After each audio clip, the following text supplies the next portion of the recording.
তো প্রিন্টার করার জন্য আমরা সরাসরি চলে যাবো ফাইলের ভিতরে। ফাইল থেকে চলে আসবো হচ্ছে প্রিন্ট অপশন। এখন প্রিন্টে ক্লিক করার পর দেখেন এখানে আমাদের যতগুলো পেজ আছে 1 থেকে 7 সবগুলো পেজ কিন্তু এখানে একবারে চলে আসবে। এখন প্রিন্ট করার সময় আপনাদেরকে মাথায় রাখতে হবে যে আমাদের 4টা মেইন সেটিংস আছে।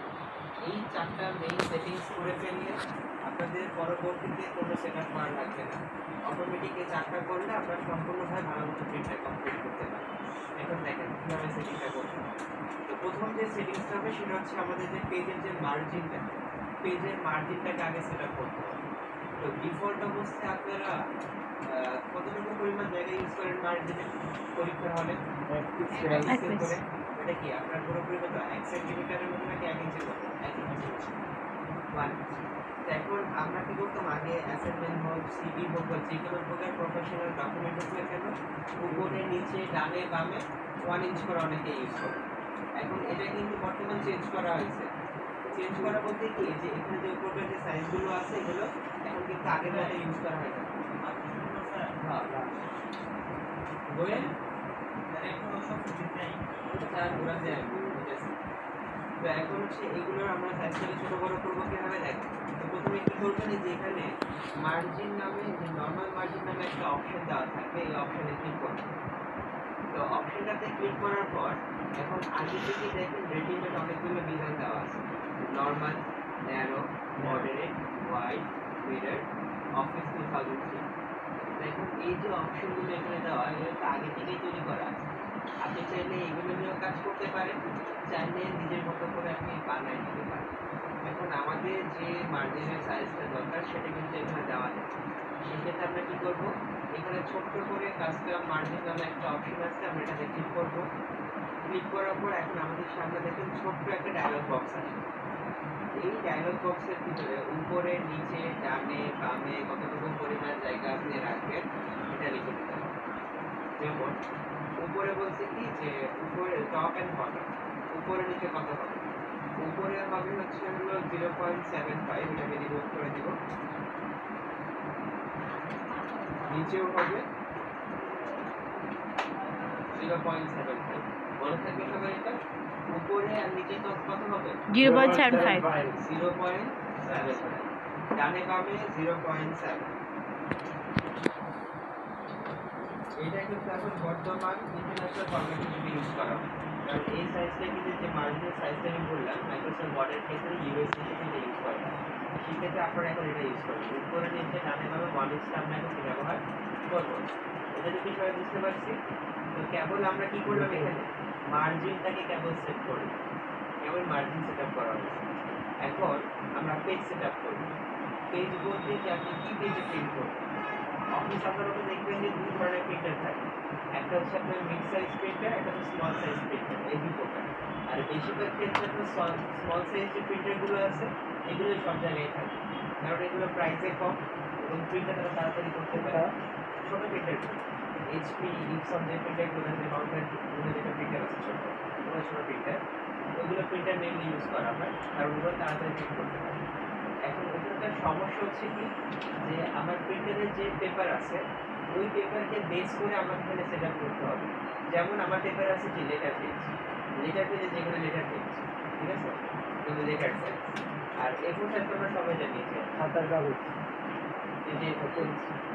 এখন A4 পেজের লেটার পেজ কিন্তু সেম না, লেটার পেজটা লম্বা হয় আর A4 পেজটা একটু চওড়া একটু ছোট হয়। এখন সেই ক্ষেত্রে ধরেন যে আপনার প্রিন্টারের ভিতরে আছে A4 পেজ, আপনি করলেন লেটার পেজের সেটআপ।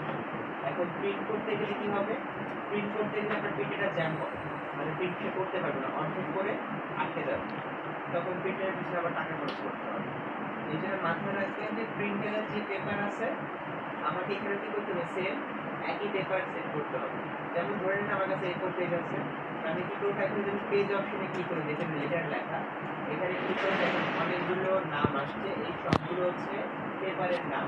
এই যে letter, tabloid, legal statement, FDG, বেসিলি, A4, A5, B4, B5, এই সবগুলো হচ্ছে পেপারের নাম। মেইনলি আমরা এই পেপারটা ইউজ করি A4 সব কাজের ক্ষেত্রে এখন বর্তমান। আর দলিল ক্ষেত্রে আমরা লেটারটা ইউজ করি। দলিল যাবতীয় কাজ করার জন্য প্রথম 4টা অপশন দিতে পারতেছেন না, এই চারটার যে কোনো একটা ইউজ করলেই হবে। বাট যদি আপনি বর্তমান অফিসিয়াল ডকুমেন্ট বলেন বা স্টাডি মেটেরিয়াল বলেন, এইসব ক্ষেত্রে আপনি কি করবেন, A4 পেজটাকে নেবেন। A4 পেজের কিন্তু আরো একটা নাম আছে, ওটার নাম হচ্ছে অফসেট পেপার। শুনতে বলছেন অফসেট পেপার। তো আমরা এখন এখানে A4 টাকে দিই। আমাদের মার্জিন সেটআপ করা হয়েছে, এখান থেকে পেজ সেটআপ করা হয়েছে। পরবর্তী অপশনটা হচ্ছে দেখেন এখানে লেখা আছে প্রিন্ট ওয়ান সাইড। তাহলে সে কি করবে, এক সাইড শুধু প্রিন্ট করবে। এই যে একটা পেজ আছে, এক পেজে শুধু এক সাইডে প্রিন্ট করবে, পরবর্তী সাইডটা সে প্রিন্ট করবে। আর ছোট যে প্রিন্টার মেশিনগুলো সেখানে কিন্তু শুধু এক সাইডে প্রিন্ট করে, হ্যাঁ অটোমেটিক কিন্তু শুধু দুই সাইড প্রিন্ট করতে পারে করতে পারবে। শুধু এক সাইড। এখন যদি বলেন যে আমার তো দুই সাইডে প্রিন্ট লাগবে, তখন কি করবে, তখন এই যে প্রিন্ট ওয়ান সাইড অপশনে ক্লিক করবেন। নিচের দিকে দেখেন লেখা আছে ম্যানুয়ালি প্রিন্ট বোথ সাইড। এখন এই যে ম্যানুয়ালি লেখা আছে সামনে, এটা দ্বারা কি বুঝবে, যখন আপনার প্রিন্টার থেকে প্রিন্টটা বের হবে, কাগজটাকে ঘুরাই দিবেন, পরে আবার বসাই দিবেন। এখানে কি আপনি ম্যানুয়ালভাবে কাটাকাটি করতেছেন, সেই ক্ষেত্রে এখানে ম্যানুয়ালি লেখা আছে, মানে আমাদের এখানে হাতে ধরে করতে হবে, অটোমেটিক হবে। আর যদি অটোমেটিক করতে হয় তাহলে ওয়ান সাইড, এক সাইড করে দিবেন। এখন এখানে দেখেন যে পোর্ট্রেট ওরিয়েন্টেশন লেখা। পোর্ট্রেট এবং ল্যান্ডস্কেপটা হচ্ছে কি, যে এটা তার দিকে থাকে, এখানে এটা কি লম্ব হয়ে আছে না, হ্যাঁ এটাকে বলা হয় পোর্ট্রেট, লম্ব। এটা কি প্রস্থ হয়ে আছে না এখন, জি এটাকে বলা হয় ল্যান্ডস্কেপ। এটাকে আবার বলা হয় ভার্টিক্যাল, এটাকে বলা হয় কি গ্রাফিক্স। এটাকে কি বলা হয় বলেন, এটাকে ভার্টিক্যাল বলা হয়, এটা কি বলে,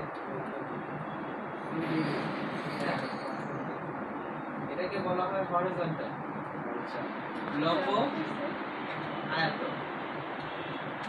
দৈর্ঘ্য, রেক্ট্যাঙ্গুলার। রেক্ট্যাঙ্গুলার কেন, আমি কি শেপের কথা বলছি? আর এটা কি হবে আছে, বলে না এই যে বাহামাদা শুরু করতেছে এখন, দেখছেন? তো এখন দেখি এটা, তো এটা হচ্ছে দেখেন পোর্ট্রেট কি আমাদের পেজটা লম্বা হয়ে আছে, এটা পেজটা কিন্তু লম্বা হয়ে আছে। যদি আপনি পেজটাকে একটু আয়তাকার অবস্থায় রাখতে চান, সেই ক্ষেত্রে আপনি পোর্ট্রেট অপশনে গিয়ে এটাকে ল্যান্ডস্কেপ করে দেবেন। পেজটা এখন ল্যান্ডস্কেপ হয়ে গেছে, আয়তাকার অবস্থায়। এখন আপনি কি আকারে প্রিন্ট করবেন, লম্বা আকারে করবেন না দৈর্ঘ্য আকারে করবেন, প্রস্থ আকারে করবেন, আপনাকে আগে ডিসাইড করে নিতে হবে। মেইনলি পোর্ট্রেটটা ইউজ করা হয়, কিছু যদি লেখাটা বেশি কন্টেন্ট যদি অনেক বেশি হয়, সেই ক্ষেত্রে আমরা ল্যান্ডস্কেপটা করতে পারি। তাছাড়া নর্মালি কি করবেন, পোর্ট্রেট ডালবেন। পরবর্তী অপশনটা হচ্ছে দেখেন যে প্রিন্ট অল পেজ দেওয়া আছে। এখানে টোটাল কটা পেজ আছে, আমরা ছয়টা পেজ আছে টোটাল, এই যে মার্জিন ছোট বলছি এখানে। এখন এখানে যে 6টা পেজ আছে আমাদের, এখন এখানে কি করছে, সে সবগুলো পেজই প্রিন্ট করবে। এখন আপনি চাচ্ছেন যে আপনি শুধু 1 নম্বর পেজটা প্রিন্ট করবেন, প্রথম পেজ। যেমন আমি এখানে কি, আমি এখানে প্রথম পেজে রাখছি না, এখানে প্রথম পেজে রাখছি কাজটা। এখন আমি যদি কন্ট্রোল পিতে বা ফাইলে গিয়ে প্রিন্টে যাই, প্রথম পেজটা কিন্তু আগে আছে, প্রথম পেজটা আছে। এখন যদি এই পেজটাই প্রিন্ট করতে হয়, আপনি এটা দেবেন কি প্রিন্ট আর কারেন্ট পেজ, এই অপশনে ক্লিক করে শুধু এই পেজটাই প্রিন্ট করবে, আর কোনো পেজ প্রিন্ট করবে না। যদি আপনি 2 নাম্বারটা করতে চান, এখানে 2 ক্লিক করবেন, 2 নাম্বারটা করবেন, 3 এ ক্লিক করলে 3 নাম্বারটা করবেন। আর যদি সব একসাথে করতে চাই, তাহলে প্রিন্ট অল পেজ সবগুলো একবারে করে দিবেন। আর এখানে আরেকটা অপশন হচ্ছে কি, যেরকম হয় না যে আমার 2 নাম্বার, 4 নাম্বার এবং 6 নাম্বার পেজ প্রিন্ট হ্যাঁ। করতে হবে শুধু কাস্টম, সেই ক্ষেত্রে কি করব, তখন ওইগুলো সিলেক্ট করব। এখান থেকে যে কাস্টম প্রিন্ট নামে একটা অপশন আছে, এত কষ্ট করবে কেন, বাংলা লিখতে রিল্যাক্স হন। এই যে এখানে কাস্টম প্রিন্ট নামে একটা অপশন হয়েছে, এরপর কাস্টম প্রিন্টে ক্লিক করলাম। এই যে পেজ অপশন আছে না, আমরা কত কত প্রিন্ট করবো, 2 4 6, হ্যাঁ 2 লিখলাম, 4 লিখলাম, 6 লিখলাম। এখন প্রিন্টে ক্লিক করলে 2 4 আর 6 প্রিন্ট করে দিবে। এটা 2 4 আর 6 যে প্রিন্ট করবে, এটা কি তার আগে দেখাবে না? তাই প্রিন্ট করার পর দেখাবে। আর অবশ্যই মাথায় রাখবেন 2 লেখার পর কমা দিছি কিন্তু, কমা দিতে হবে, ফুল স্টপ দিয়ে লিখতে হবে না, কমা দিতে হবে। এখন যদি বলেন তুমি 2 থেকে 6 প্রিন্ট করবো, সেই ক্ষেত্রে দেখেন এখানে 2 লিখবেন, 6 লিখবেন, 2 থেকে 6। আর 2 আর 6 প্রিন্ট করলে 2, 6। 2, 6। বুঝতে পারছি কাস্টম প্রিন্টের কাজটা? জি আমরা সবগুলোই প্রিন্ট করবো, তাহলে এখান থেকে প্রিন্ট আউট দিয়ে দিলাম। এখন আসি প্রিন্টার মনিটরের কাছে, এটা খুব ইম্পর্টেন্ট। মাথায় রাখবেন আপনার বাসায় প্রিন্টার বা অফিস যদি প্রিন্টার থাকে অবশ্যই আপনার পিসি বা ল্যাপটপে কি করতে হবে, প্রিন্টারটাকে কানেক্ট করতে হবে। কানেক্ট করার পর আপনি বুঝবেন কীভাবে যেখানে প্রিন্টারটা আসছে। আপনি যখন এই অপশনটাতে ক্লিক করবেন তখন ওই প্রিন্টারের নাম এবং এটা কোন মডেল ওই নামটা শো করবে। আপনি তারপর ওই মডেলে ক্লিক করলেন, 10 থেকে 30 সেকেন্ড সময় নেবে, পরে এখানে রেডি লেখা আসবে। তখন আপনি কি করবেন, প্রিন্ট অপশনে ক্লিক করলে আপনাকে একটা কপি করে দিবে। যদি আপনার 4-5টা কপি লাগে, যেখানে টোটাল 6টা পেজ আছে, প্রত্যেকটা পেজ আমার 3টা করে কপি করতে হবে।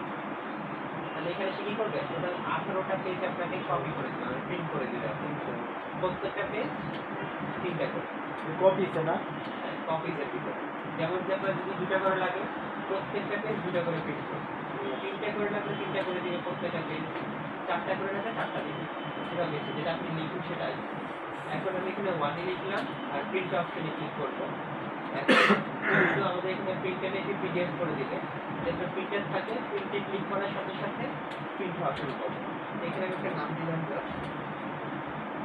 আর এখানে সেভে ক্লিক করলাম। আমি টেক্সটটা সেভ করতেছি এটা। এখন এটাকে আমরা ক্লোজ করে দিই, আর এই যে আমাদের পিডিএফটা, এখন সে আমাকে পিডিএফ করে দিয়েছে। যে প্রিন্টার থাকতো এটা সরাসরি আমাদেরকে প্রিন্ট করে দিচ্ছে। কেমন পিডিএফ আরেকবার এটা তো এখানে আরেকবার তো পিডিএফ করার কিছু নেই, যে আমরা যখন প্রিন্টে গেছিলাম এখান থেকে আমি সিলেক্ট করছি মাইক্রোসফট প্রিন্ট টু পিডিএফ। আচ্ছা ঠিক আছে আমি পিডিএফ বলছিলাম সবাইকে পিডিএফ করে দিচ্ছি। যদি এখানে আমরা প্রিন্টার নাম দিতাম, প্রিন্ট করে দিতাম। এই ছিল আজকে আমাদের কাজ, পেজ সেটআপ। আমরা কালকে থেকে এক্সেল শুরু করছি। কালকে সবার সিট আমি